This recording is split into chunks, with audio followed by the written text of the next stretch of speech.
The Bible's New Testament begins with the book of Matthew. Like the three books after it, known as the Gospels, it tells of the birth, life, ministry, death, and resurrection of Jesus of Nazareth. Written in the latter half of the 1st century, many scholars and historians believe it was written by Matthew, one of the disciples of Jesus. Matthew was a tax collector in the area of Capernaum for the occupying Roman authority. He would have been wealthy and, as a tax collector, viewed with disdain due to the common corruption of the trade in that day. Bible teacher Michael Card takes us on a journey to Israel, the land of the Bible, to explore the life, times, and words of Matthew, words that prove the identity of Jesus Christ as Messiah, and what that means to those who choose to follow him.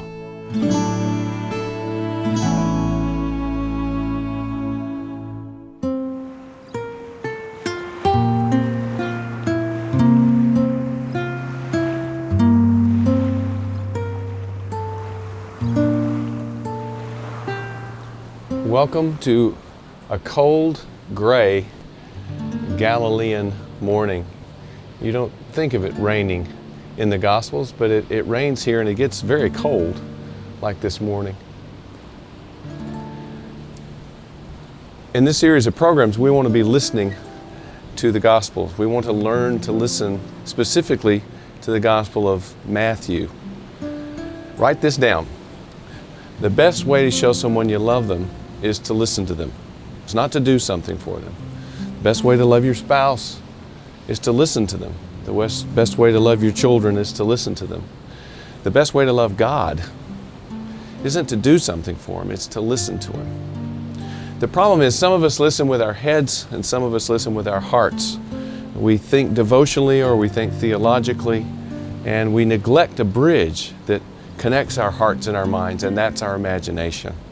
But the Bible is always reaching out, trying to recapture our imaginations. That's what parables do. That's what prophetic visions do. That's what apocalyptic literature does.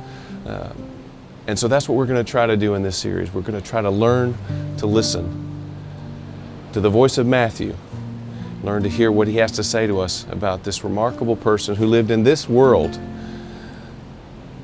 Jesus of Nazareth.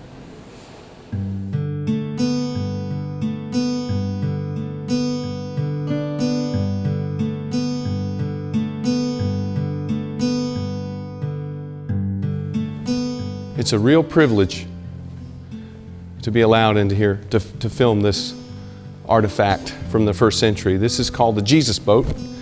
In 1986, the Sea of Galilee was exceptionally low and they found it in the mud, meticulously, dug it out and have restored it here. It's a great place to get an idea of the dimensions, the length and the breadth of the kind of boat that Jesus would have known.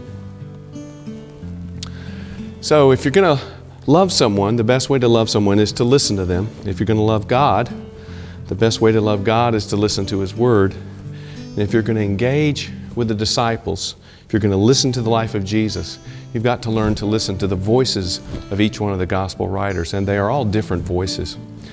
Mark is the simplest voice.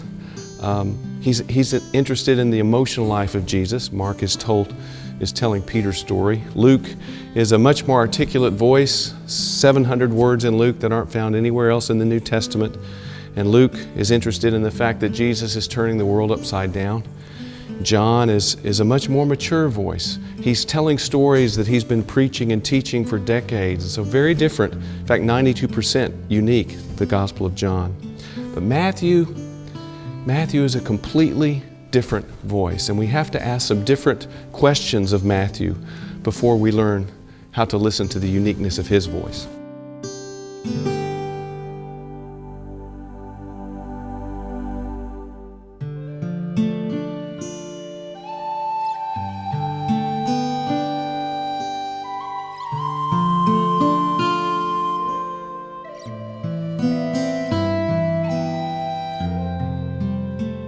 We're on the roof of the museum that contains the ancient Galilee boat, and here's a wonderful image of the Arbel with the clouds moving through. Just beautiful. So Matthew has a distinct voice. What's so distinctive about his voice? Well, there are four things, I think. First of all, Matthew is very interested in the words of Jesus. There are 5 big blocks of teaching in Matthew's gospel. He organizes his whole gospel around Jesus' teaching. Matthew is very interested in Jesus being the fulfillment of the Old Testament again and again. I mean, when Jesus moves, Matthew quotes a Bible verse to justify it. Matthew is very interested in the kingdom of God. And we'll see in a moment why that's so important in his message. But finally, I think most distinctive is Matthew's interest in identity. He's constantly asking the question, who is Jesus? What is his identity? But even more so, he's giving his first readers a new identity as they are losing theirs. There's a crisis in Galilee that we'll talk about. Matthew is the gospel of identity.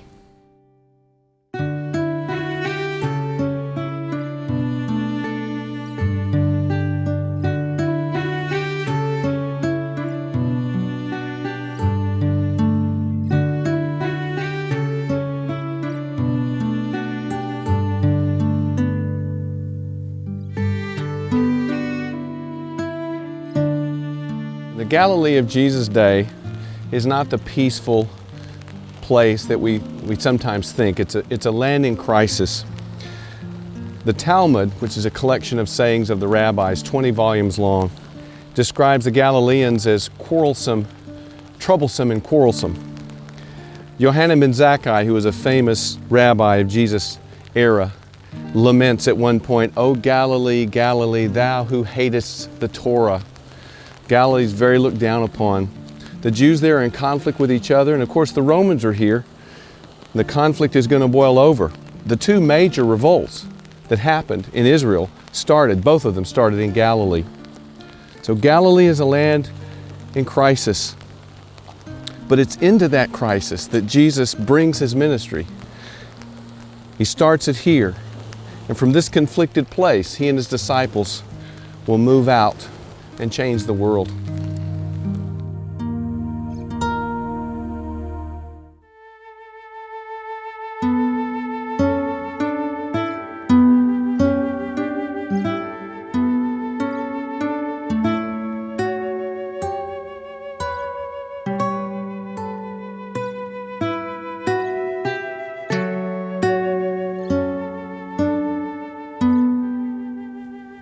This is the synagogue in Chorazin. It's a city that Jesus visited because he refers to it, but we don't have any stories from this city. I like this place because this is a synagogue, and it's made out of the black basalt that the first century synagogue in Capernaum was made out of. So the synagogue where Jesus taught and did his miracles would have looked something like this. So that's why we're here. Remember, Galilee is a place in crisis, but the Jewish believers in Galilee, Matthew's first audience, they are also experiencing a crisis of identity. They're Christians who don't know they're Christians yet. They're faithful members of the synagogue community, and they will exist there till right around 70. I think Matthew was written just before or just after 70. What happens in 70? Jerusalem is destroyed, and Judaism, that had been many different things, very segmented in Jesus' time, Judaism becomes one thing. The prayers are all unified. The 18 benedictions are written. Number 12 of the 18 benediction is a curse on Christians in the synagogue. So when we read Matthew's gospel, it's written to a group of people who are about to lose their identity. They've been a part of the Jewish community all their lives, and now that's going to be taken away from them. And Matthew has to tell them who they are all over again.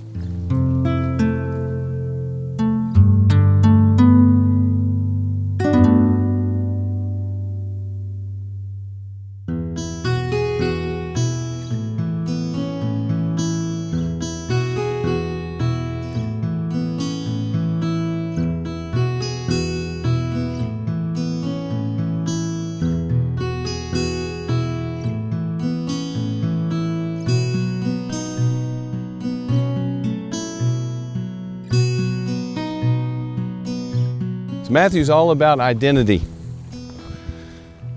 He uses everything to establish Who is Jesus and who are we? Even the genealogy, sometimes we look at genealogies in the Bible and we think, oh, boring, just a list of names. But Matthew uses his genealogy. He's doing something with it. Now Luke also has a genealogy tucked way into chapter 3 in Luke. Luke's not doing with his genealogy what Matthew is with his. Matthew divides his genealogy into 3 parts. The first part is Abraham, the second comes to David, and the third is the exile. He's organizing those generations to make a point, and it's all about the identity of Jesus. Jesus is the fulfillment of the promise to Abraham. Jesus will sit on his father David's throne. And finally, the exile. What's that all about? Well, that ties back to the kingdom. Jesus is the one who will lead his people out of the exile and back to this new glorious kingdom that Matthew loves talking about.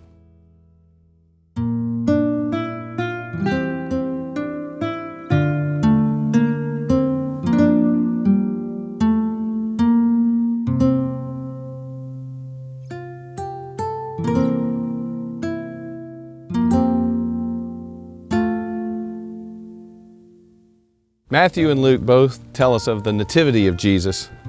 Matthew is the very early nativity. Luke picks up later on. Luke tells us the story from Mary's point of view. Matthew tells us the point of view from Joseph's point of view. Now we know almost nothing about Joseph. We know he was a builder. He's described as a righteous man. But everything I need to know about Joseph, the Bible tells me about Joseph in Matthew's gospel. Because Matthew tells us that before the angel tells Joseph how it is that Mary became pregnant, before he finds out, he has already determined that he is not going to publicly humiliate her. That is, he's going to take upon himself, as it were, her guilt. That's all I need to know.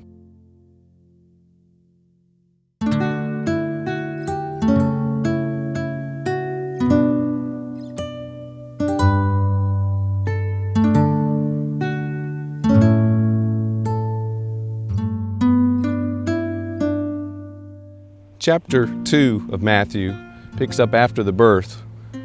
For the first time we meet Herod the Great. He's a very, very important character in the gospel story.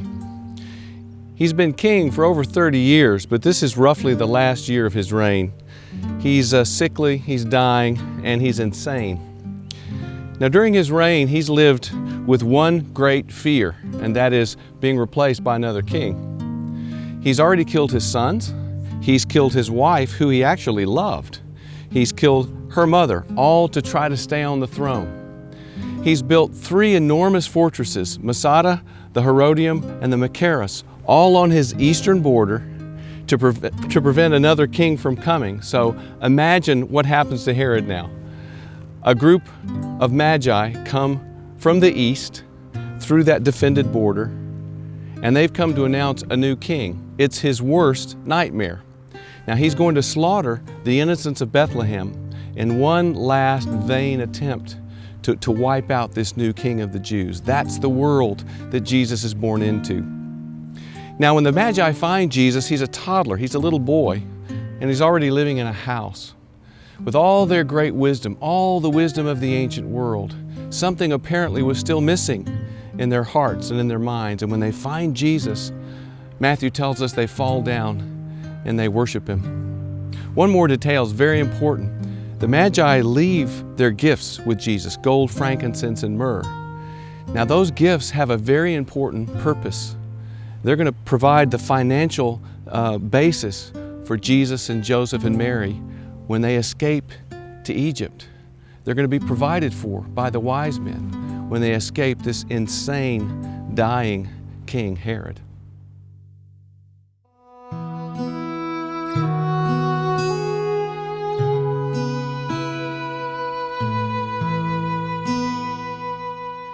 This is a part of the Jordan River you don't often get to see.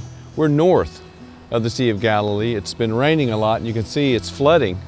It'll flow into the lake and then it flows out the southern part of the lake down into Judea. That's where Jesus was actually baptized. So we want to talk about the baptism of Jesus. Now in all the Gospels, His ministry begins with the baptism. It establishes who He is, especially for Matthew, who cares so much about identity. When Jesus is baptized, He hears from the Father the perfect words that I love you, this is my beloved Son, and that I delight in you, that I'm pleased with you. Those are the two words that every child longs to hear from their Father, and they define Jesus. Now in Matthew, there's a chapter break between the baptism and the temptation in the wilderness, and that's unfortunate because they really are the same story. They belong together. Because once Jesus' identity is spoken by the Father, He goes into the wilderness, and that identity is immediately tested by Satan. Remember what Satan says, if you're the Son of God, turn the stones into bread. If you're the Son of God, then leap off the temple. But Jesus knows who He is. He is confirmed in His identity from the Father. And finally, the last temptation, which had to have been the worst, Satan says, fall down before me and worship me. And Jesus refuses to do that because He knows who He is. He believes the identity that His Father has given Him. He's loved and He's delighted in.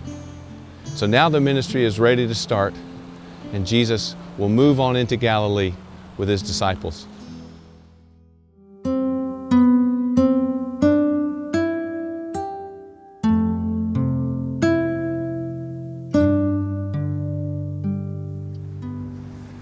So Jesus is born, His identity is established in the wilderness, and He's ready for the mission to begin. So He begins calling disciples. They're walking along the shore of the Sea of Galilee, and He begins by calling two sets of brothers, 4 disciples. Peter and Andrew are fishing. He walks along, issues the call, follow me. Farther down the beach, James and John are there with their father. Same thing. We need to understand that when Jesus says, follow me, that's not an invitation to be weighed among other invitations. It's a command. You obey it or you don't. I think that explains why the disciples immediately would leave and all they had and follow Him. So Peter and Andrew leave their nets. James and John leave their father. And they begin to change the world. They move up into the hillsides, into the synagogues, and eventually out into the open country of Galilee. And they begin teaching the good news of the kingdom.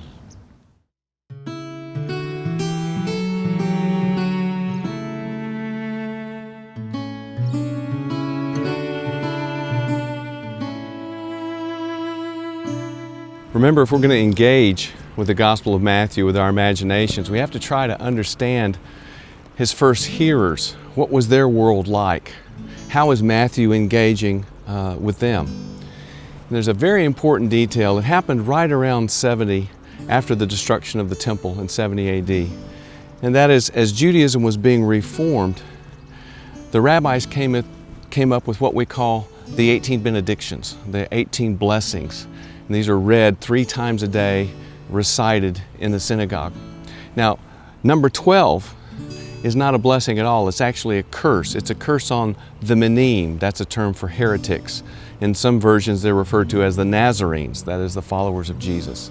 So put yourself in Matthew's listener's position. They're living in a world. They are Jewish believers who don't know they're Christians yet. They're just faithful Jews in the synagogue who found the Messiah. And all of a sudden, a part of their service includes a curse on them, and they'll be driven out of the synagogue. That's the life situation of Matthew. Okay, in chapter 5, the ministry of Jesus is well underway. He's chosen the disciples. The ministry is spreading. Matthew tells us it's gone all the way to Syria. It's gone all the way to the Decapolis. Very successful. And so Jesus is going to come up on a mountainside, probably right around this area in the northern part of Galilee, and He's going to give His own benedictions. We call them Beatitudes. He's going to give 9 of them. They're all about the identity of His followers, and they talk about the new reality over against the old orthodoxy. The poor in spirit, Jesus says, blessed are the poor in spirit. Blessed are those who mourn. See, He's describing Matthew's community. Blessed are the gentle, the meek, they'll inherit the earth. Blessed are those who are hungry for righteousness, because they're going to be filled. Blessed are the merciful, blessed are the pure in heart.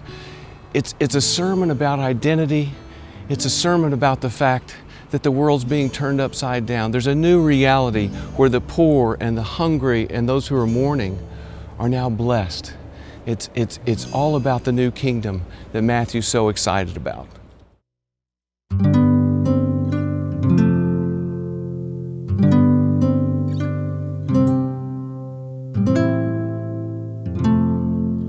One of my favorite writers in history, a fascinating character named Pliny the Elder.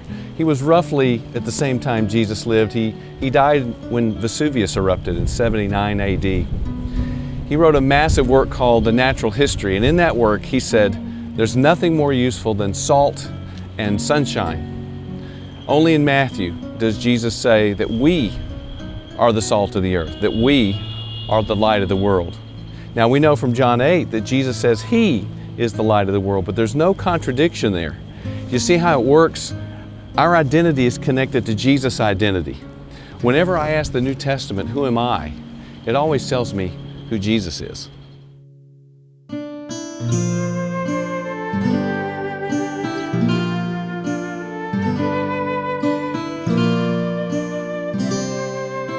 In chapter 6, Jesus teaches about the three pillars of Jewish piety: giving to the poor, prayer, and fasting.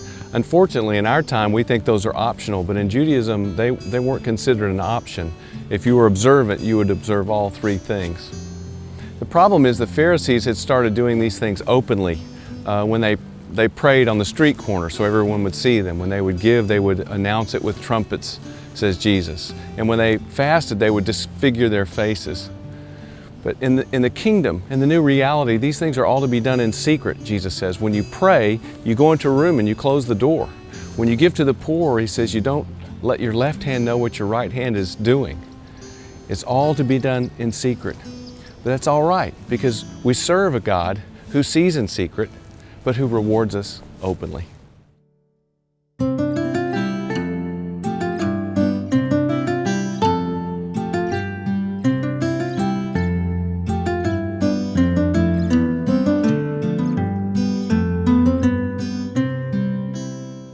I've always appreciated the simplicity of Jesus' teaching. He'll say, worry about this, don't worry about that. Be afraid of this, don't be afraid of that. In chapter 6, he brings up two things he tells his followers they shouldn't worry about: food and clothes.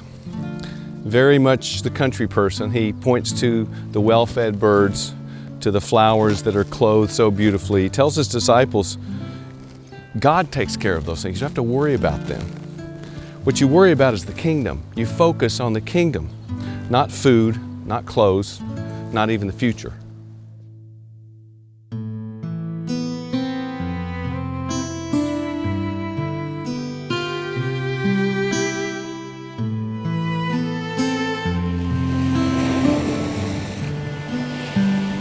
In chapter 7 of Matthew's Gospel, Jesus begins to conclude the first long block of teaching. 5 big blocks of teaching in Matthew, and this comes at the end of the first one. His first conclusion to his disciples is, do not judge. Now, if you think of it, when you're in a works righteousness culture, you need to judge. You need to judge other people. You need to judge yourself. But Jesus gives the liberating command that those days are over. It's a new reality, and you're free from judging other people. To make his point, he leaves us with an unforgettable image. The image is of a man with a beam protruding from his eye. It's almost a cartoon caricature. So here's this person with a beam sticking out of his eye, who at the same time is trying to take a small speck of dust out of someone else's eye. It's a ridiculous illustration to show the point of how judging no longer works. See, when you judge other people, you begin to have a harshness in your spirit, and you're unable to receive forgiveness. And Jesus doesn't want that from his followers.